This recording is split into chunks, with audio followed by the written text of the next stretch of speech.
Nous allons donner quelques observations par rapport à l'indépendance de la République démocratique du Congo. Nous allons vous parler de l'histoire. En fait, la République démocratique du Congo a été dirigée par beaucoup de personnes, même si nous voyons les Noirs. Le roi Léopold II a dirigé la République démocratique du Congo. Le roi Léopold III a dirigé la République démocratique du Congo. Le roi Albert et le roi Baudouin. Tous, ils ont dirigé la République démocratique du Congo. En fait, avant l'indépendance, on a fait beaucoup de recherches sur la République démocratique du Congo et on a découvert que c'est un scandale géologique, mais malheureusement, c'est même minerai qui fait prospérer d'autres pays et c'est même minerai qui bloque, c'est ce même minerai qui crée la malédiction en République démocratique du Congo. Je répète que c'est ce même minerai qui fait prospérer d'autres pays, mais c'est même minerai qui crée la malédiction pour d'autres pays. En fait, lors de l'indépendance, les Blancs qui étaient partis avaient l'œil sur la République démocratique du Congo. C'est pourquoi je me dis que les Blancs ont besoin de notre argent, de nos matières premières, mais nous avons besoin de leur argent. Et ça s'explique parce que nous sommes incapables de construire nos routes par nous-mêmes, de faire l'exploitation pétrolière par nous-mêmes, de faire des barrages électriques par nous-mêmes. Donc nous devons vivre sur base des échanges. Après l'indépendance, on nous dit que les grandes puissances mettent des dirigeants comme des proxys pour être utilisés. En fait, on nous a donné l'indépendance politique, mais on ne nous a pas donné l'indépendance économique. Parce qu'après l'indépendance, il y a eu des problèmes d'argent, de financement. C'est pourquoi nos dirigeants qui étaient à l'époque sont recourus aux maîtres qu'ils avaient chassés. Actuellement, les grandes puissances sont camouflées dans des structures comme des ONG internationales et les sociétés multinationales en vue de garantir leurs intérêts dans les pays. Alors, qu'est-ce que nous devons faire en tant que Congolais pour que nous puissions, pour que les richesses que nous avons puissent profiter à la génération future et à nos enfants?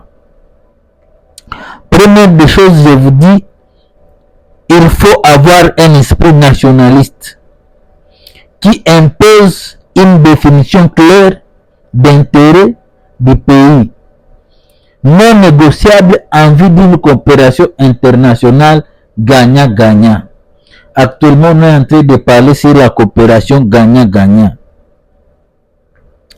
Il faut que nous puissions changer notre mentalité en vue d'une mentalité responsable. Donc, nous devons changer notre mentalité en vue d'une mentalité responsable. La primauté des intérêts nationaux sur celui des individus. Ce que nous avons constaté est qu'en République démocratique, il y a des gens qui sont richissimes, alors qu'une grande partie de la population vit dans la pauvreté. Renforcement de son indépendance économique par des mécanismes d'électrification des industries, maîtrise des techniques ainsi que la formation. Donc, pour être indépendant économiquement, il faut que nous puissions être capables par nous-mêmes faire des barrages, des industries, maîtriser les techniques de la formation et que nous puissions avoir une armée républicaine et dissuasive. Nous sommes en train de dire que si nos frontières sont perméables, ce n'est pas le problème des Nations Unies, parce que les Nations Unies, ce n'est pas un pays, même s'ils peuvent avoir une mainmise sur les décisions d'un pays. C'est notre responsabilité d'avoir une armée républicaine et dissuasive. Nous devons développer la responsabilité et non la conviction.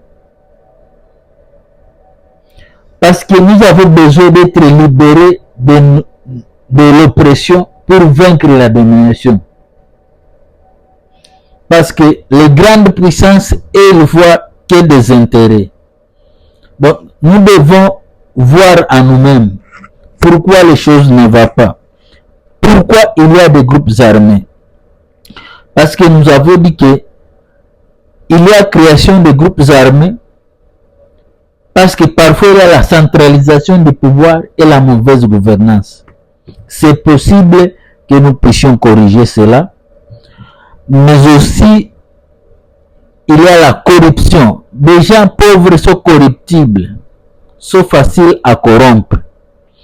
Mais aussi, nous disons que ces gens-là qui font des détournements, cela ne fait pas avancer la République démocratique du Congo. Pour que nous puissions avoir l'indépendance économique, nous devons être honnêtes, véridiques, intègres et aimer le travail. Parce que sans le travail, nous ne pouvons pas sortir de la pauvreté. Donc, j'appelle la jeunesse à laisser les armes pour travailler au profit des intérêts des pays convoités et que cela soit utilisé comme des proxys pour alimenter les multinationales. Parce que c'est dans la paix et la prospérité que nous devons construire la République démocratique du Congo. 65 ans d'indépendance, mais parfois nous sommes incapables de transformer les coltas en tantale.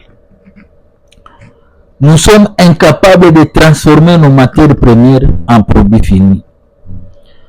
Et pour cela, je conseille au gouvernement d'envoyer des élites à aller dans des pays organisés pour qu'ils puissent apprendre la connaissance. Parce qu'il y a aussi l'indépendance intellectuelle. Soit tu connais, soit tu ne connais pas. Il n'y a pas d'intermédiaire. Soit nous savons transformer les cannes à sucre en sucre de table, soit nous ne savons pas. Soit nous savons transformer le cacao en chocolat, soit nous savons transformer le cuivre en câble électrique, soit nous savons transformer le coton à habit, soit nous savons transformer la papaïne en médicament, soit nous savons transformer le quinquina en médicament. Donc ça ne sert à rien de nous battre parce que nous avons besoin les uns les autres. L'Afrique a besoin de l'Europe comme l'Europe a besoin de l'Afrique. L'Amérique a besoin de l'Afrique tout comme l'Afrique a besoin de l'Amérique. L'Océanie a besoin de l'Afrique tout comme l'Océanie a besoin de l'Afrique. L'Afrique a besoin de l'Asie tout comme l'Asie a besoin de l'Afrique. Donc c'est notre responsabilité. Même si on peut dire qu'on utilise nos dirigeants comme des proxys au profit des multinationales, tout ça c'est bien. Mais mettons l'intérêt général de la nation avant nos propres intérêts. Parce que la population doit vivre dans l'abondance, dans la prospérité, dans l'amour. L'État seul est le garant de l'intégrité territoriale. Si nous sommes incapables de protéger notre terre, d'autres viendront nous déstabiliser.